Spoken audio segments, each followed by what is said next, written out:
और अब देखते हैं खबरें विस्तार से। कोटा में आईआईटी की तैयारी कर रहा केकड़ी निवासी छात्र लापता होने के दूसरे दिन बाद शनिवार देर रात्रि को जयपुर में मिल गया। छात्र के जयपुर में होने की सूचना पर छात्र के परिजन जयपुर पहुंच गए तथा छात्र से मिलकर राहत की सांस ली।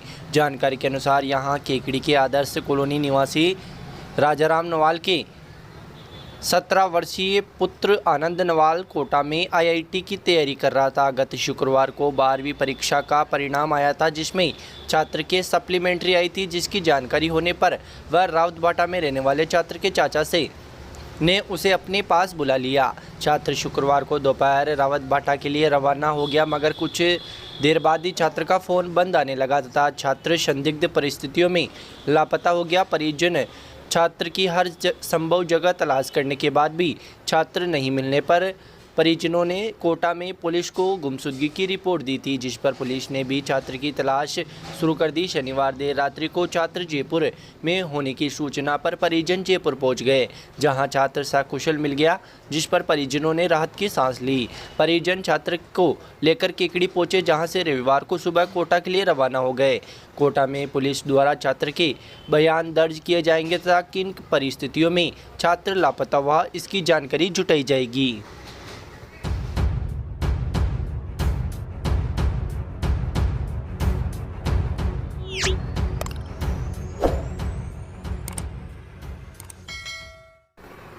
केकड़ी शहर के बस स्टैंड के बाहर सरदार पेट्रोल पंप के पास रविवार सुबह एक तेज रफ्तार से आ रही डीजे वाहन ने बाइक सवार युवक को टक्कर मार दी, जिससे युवक बाइक से उछलकर दूर सड़क पर जा गिरा तथा गंभीर रूप से घायल हो गया। घायल युवक को राहगीरों ने राजकीय जिला चिकित्सालय पहुंचाया। जानकारी के अनुसार भीमड़ावास निवासी घनश्याम सेन रविवार सुबह बाइक लेकर आ रहा था। इसी दौरान तेज रफ्तार से आ रही डीजे पिकअप वाहन ने उसे टक्कर मार दी, जिससे युवक बाइक से उछलकर सड़क पर जा गिरा तथा चोटिल हो गया। राहगीरों ने घायल युवक को जिला चिकित्सालय पहुंचाया, जहां युवक का इलाज जारी है। प्रत्यक्षदर्शियों के अनुसार टक्कर इतनी तेज थी कि बाइक चालक कई फुट ऊपर हवा में उछल गया। सूचना पर केकड़ी शहर पुलिस भी मौके पर पहुंची तथा डीजे पिकअप को थाने ले आई। हालांकि मामले में फिलहाल किसी तरह की रिपोर्ट दर्ज नहीं हुई है।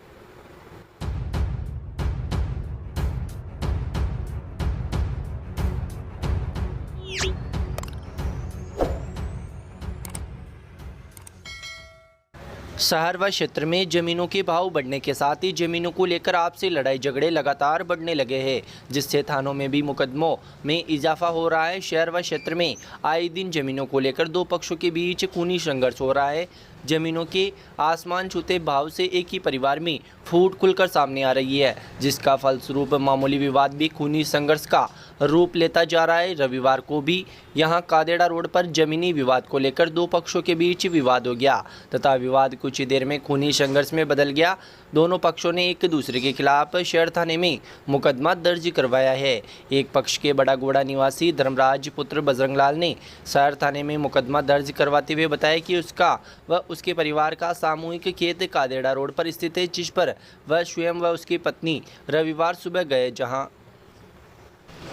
उसके परिवार के बालू पुत्र उगमा व देशराज पुत्र जगदीश खेत पर आए। इस दौरान बड़ागोड़ा निवासी शिवराज, मुकेश, नंदकिशोर व सीता खेत पर पाउंड खुदवा रहे थे, तो हमने उन्हें रोकते हुए कहा कि बिना खेत का बंटवारा पाउंड कैसे खोद रहे हैं। तो मुकेश व नंदकिशोर हाथ में लकड़ी लेकर आए तथा उसके काका बालू के सिर पर मार दी। जब प्राति व उसकी पत्नी बीच बचाव कराने आए तथा तो उनके साथ भी मारपीट की। वहीं दूसरे पक्ष के कादेड़ा रोड निवासी मुकेश पुत्र शिवराज जाट ने रिपोर्ट दर्ज करवाते हुए बताया कि वह अपने खेत पर फार्म पौंड खुदवा रहा था, तभी बड़ागुआड़ा निवासी धर्मराज, देशराज, बालू शिमला हाथों में लकड़ियां लेकर आए तथा आते ही जानलेवा हमला कर दिया, जिससे उसके व उसकी माता की चोटें कारित हुई। राहगीरों व उसके पिता व भाई ने बीच बचाव किया तथा उसको व उसकी माता को हॉस्पिटल भर्ती करवाया। आरोपियों ने उसकी माता की सोने के मांदली भी छीन लिए। पुलिस ने दोनों पक्षों की रिपोर्ट पर मुकदमा दर्ज कर जांच शुरू कर दी है।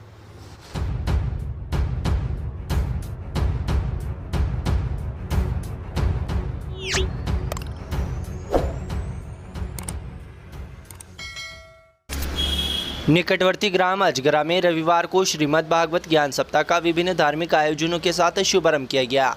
इस मौके पर गांव में गाजे बाजे के साथ कलश एवं शोभा यात्रा निकाली गई, जिसमें अजगरा ग्राम सहित आसपास के गांवों के सैकड़ों ग्रामीणों ने भाग लिया। प्रातः अजगरा चौराहे से कलश यात्रा का शुभारंभ किया गया।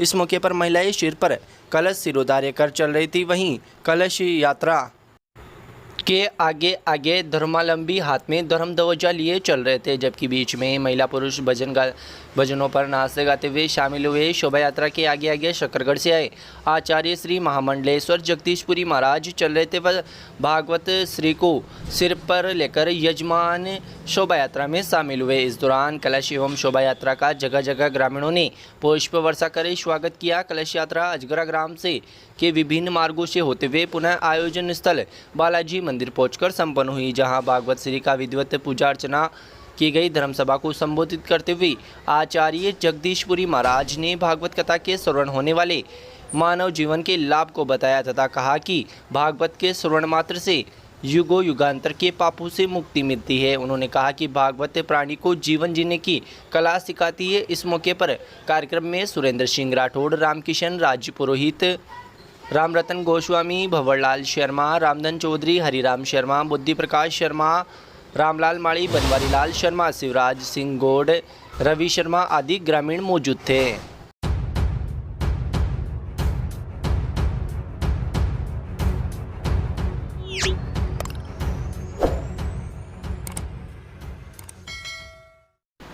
लॉयंस क्लब केकड़ी एवं डीडी नेत्र फाउंडेशन कोटा के संयुक्त तत्वाधान में आयोजित नेत्र चिकित्सा शिविर में ऑपरेशन किए गए मरीजों की रविवार को लॉयंस भवन में जांच की गई व उचित परामर्श दिया गया।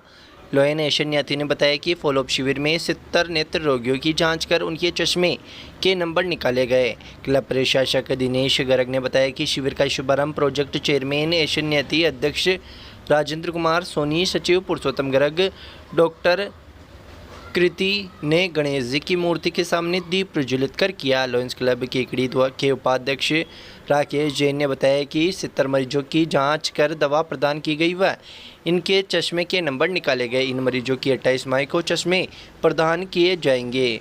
शिविर में कंपाउंडर मुकेश एवं प्रकाश, प्रदीप शर्मा, विनय पांड्या, आकाश वैष्णव ने सराहनीय सहयोग दिया।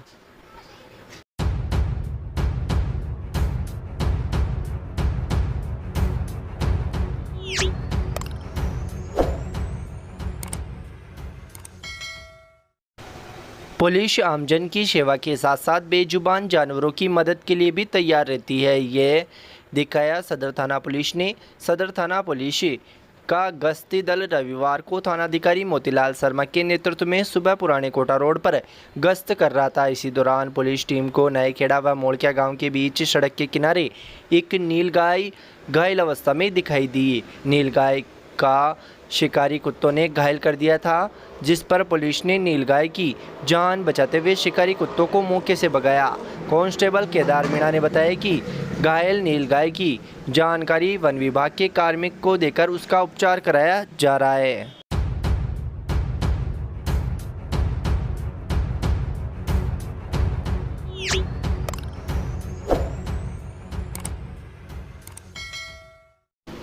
ग्राम पंचायत मोड़किया के आमली गांव में पेयजल के लिए डाली गई बिशुलपुर पाइपलाइन से अवैध नल कनेक्शन का मामला सामने आया है।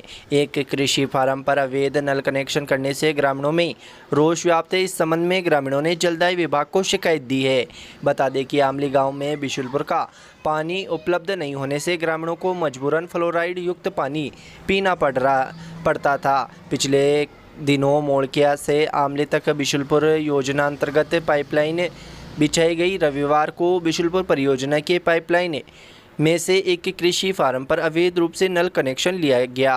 अवैध नल कनेक्शन से ग्रामीणों में रोष व्याप्त है। ग्रामीणों का कहना है कि बरसों से आमली गांव में पेयजल संकट है। अब पेयजल लाइन बिछाने के बाद अवैध नल कनेक्शन लेने से आमली गांव में पानी नहीं पहुंच पाएगा। ग्रामीणों ने अवैध नल कनेक्शन हटाने व अवैध नल कनेक्शन लेने वालों के खिलाफ कार्रवाई की मांग की है। आमले गांव के ग्रामीणों को पेयजल व्यवस्था नहीं होने से फ्लोराइड युक्त पानी पीना पड़ता था। बरसों से ग्रामीण फ्लोराइड युक्त पानी पी रहे थे, जिससे ग्रामीण फ्लोरेसेंस बीमारी के शिकार हो गए।